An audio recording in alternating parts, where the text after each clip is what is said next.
I'm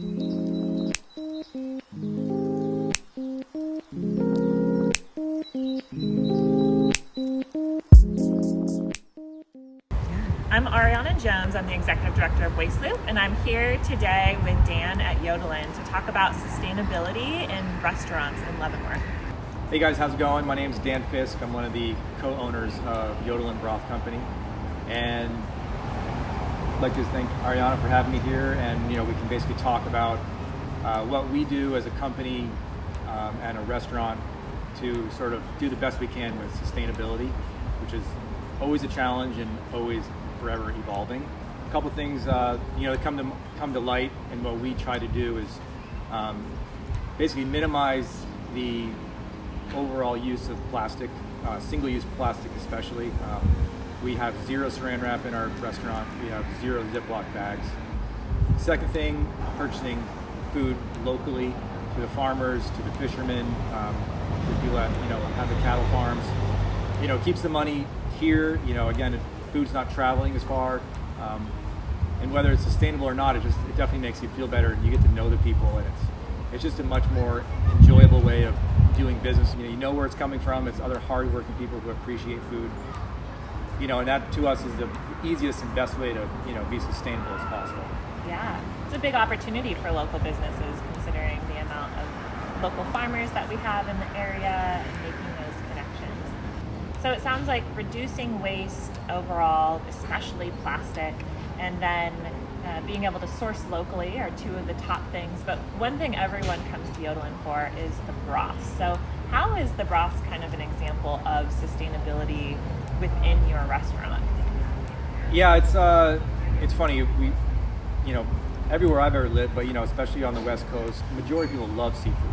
And one thing we don't think about when it comes to go to the grocery store and see this beautiful fillet of salmon, wild king salmon, and literally that's only about 45% of the fish. If you're a really good butcher, maybe 50%. But majority of those products go to either the dump, they get chummed for other fish. The best case scenario is they turn into dog food or compost. But again, you're taking this animal and it has so much to offer. We take the cows and we take the chickens and we use every single part of them. But when it comes to the fish, it's just kind of crazy of how much that we don't realize what we're actually wasting. And again, it's extremely healthy for you. So just part of life's path. Long time ago, many lives ago, I was in Fiji as a chef working on this island, and one thing that I found most amazing was that they would take the whole entire fish and basically make a very simple fish soup. And it was fish bones, water, lemon juice, tomato, maybe some lemongrass, and salt. Still really, really good, but very, very simple. And that's sort of like the first time it was basically introduced to using the whole entire fish, because that's what they have. They're on an island. They eat the whole entire thing.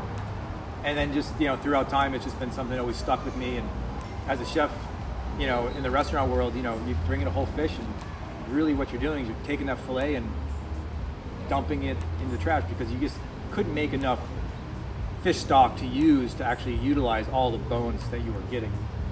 Here we get to buy the bones and make soup, and they're bone broths. It's actually better for you and more healthy for you than fish, chicken bones and beef bones, and it's really simple. And sort of everybody thinks, ooh, stinky fish, and that's what happens with everybody's thought with as soon as you take the fillet off, it's a stinky fish head. And I'll show you here in a little bit that they're not stinky, and they actually make really good, flavorful soup. So you've been able to save money by reducing your waste in some instances and being able to just use as much of the resource as possible. But how has the effects of COVID shutdowns and restrictions, how has that affected business? What has that been like for you? Right now, it is literally let's make it to June, and you're not trying to break any records. You're just trying to manage it. Keep the ship cruising. We've had 2 shutdowns. The amount of food that you have inside your restaurant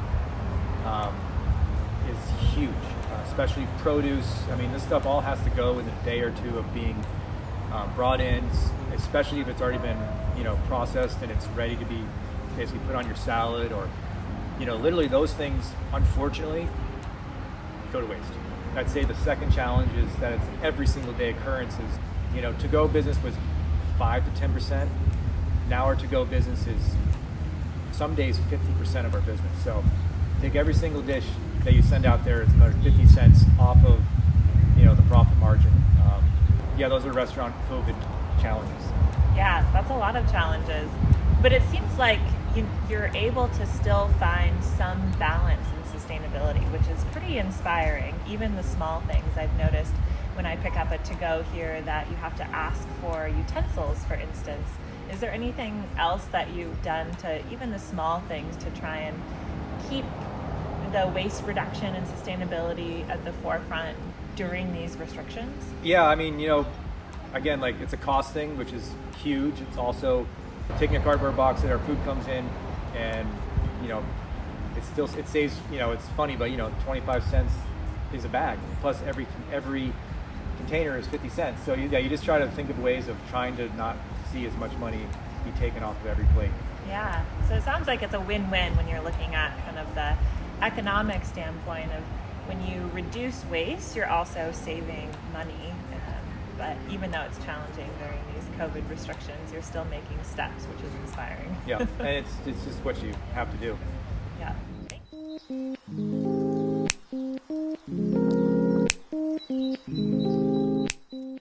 Spot prawns, which are highly coveted in the Northwest, very expensive product. Usually runs, if you're buying a spot prawn fresh, it's $20 a pound minimum, and that's for me. So when you're buying it at a store, it's probably closer to 25 to 30 pounds, $1 a pound.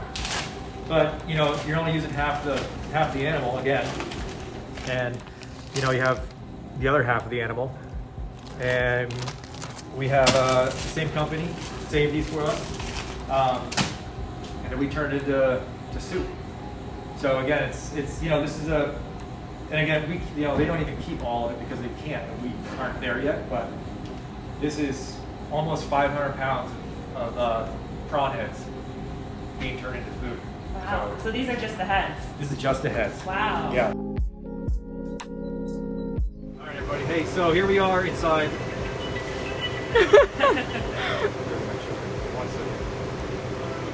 Hey, you all right? Yeah, I'm checking on you. You're checking on me? Okay, good. Here we are in the walk-in. If you look at all these containers here, most restaurants could probably be taking a piece of saran wrap, covering over the top of it, and then every single day you do that. Every single day. Not only does this help out with storage, you can stack, but yes, it is plastic, but reusable containers, and every single thing we do goes into a 1 gallon or a 2 gallon or a 5 gallon, and it just helps us. Literally, we haven't had saran wrap in our kitchen since for probably 3 years. It's always been something. It is just one little thing, but the more you can do something like that, we've somehow never put saran wrap in our trash cans, which has gone into the dump, which is going to be around forever. So something that we're really proud of, and it does take a little more money in the beginning, but in the long run, it's faster, it's easier, it's way easier to organize, and it's just you don't even think about it anymore, which is kind of crazy. What we're doing now is make some soup. So one thing in our kitchen, sort of by default, but we are 100% electric kitchen, so we have no propane. One, it's much cleaner. Two, it's another bill that we don't have to deal with. And three, it's I would say it's better for the environment to be cooking this way. Changes your thought process, but again, when you come in eating Yodelin, you're like, a lot of times some people are like, they serve my food in a metal bowl. We did, and you know, you don't have to love it, but there's one reason why we do this is because we take the product, we put it in the bowl, we put it on the burner, and we take it out to heat. So we're reducing the amount of dishes that go into our dish machine, which is the amount of water that is used, which is another highlight. But you want to go to our Hollywood, Pinot, Yodelin sounds great. Yodelin. Honestly, don't know the difference. All right. All right, so I haven't eaten here enough. Sorry. all right, Yodelin it is. Some Yodelins. They just kind of run you down the line of, you know. That's so neat. I never realized that it was in the same bowl the entire time. In the same bowl the entire time. You know, and I have to say, I have to give this sort of system is probably credited to Subway. Well, you know, they're smart, you know, when it comes to making money, and you know, there's no reason to learn something from everybody. I never worked at Subway, but I have been there a couple times, and you see how they do have a very efficient way of making your food. So this is halibut bone broth. So this is made out of halibut bones. We turned into a finished product. This is the Salish Sea. You know, then we have here, this is the Cipino broth right here that, you know, those prawn heads came from, Hama clams. This is our salmon miso bone broth.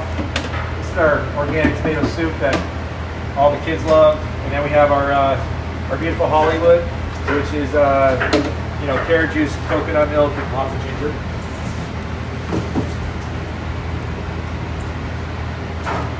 So you get 2 scoops of this, and then I just slow throw down there.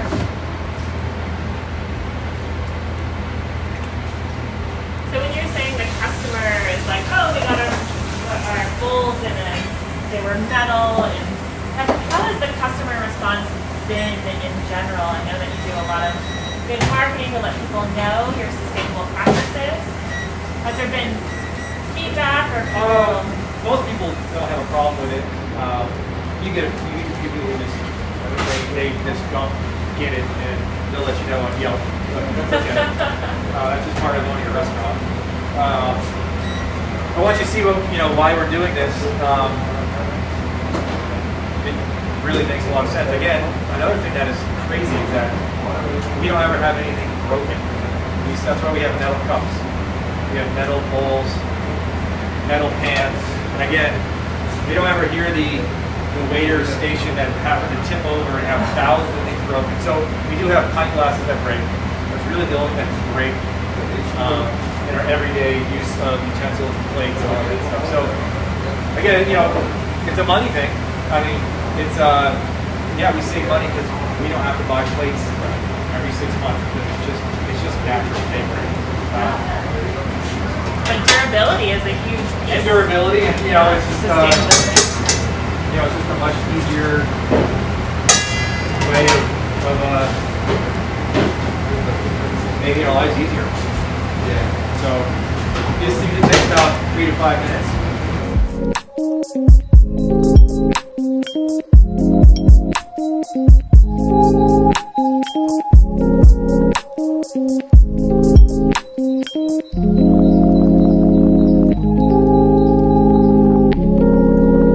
And voila.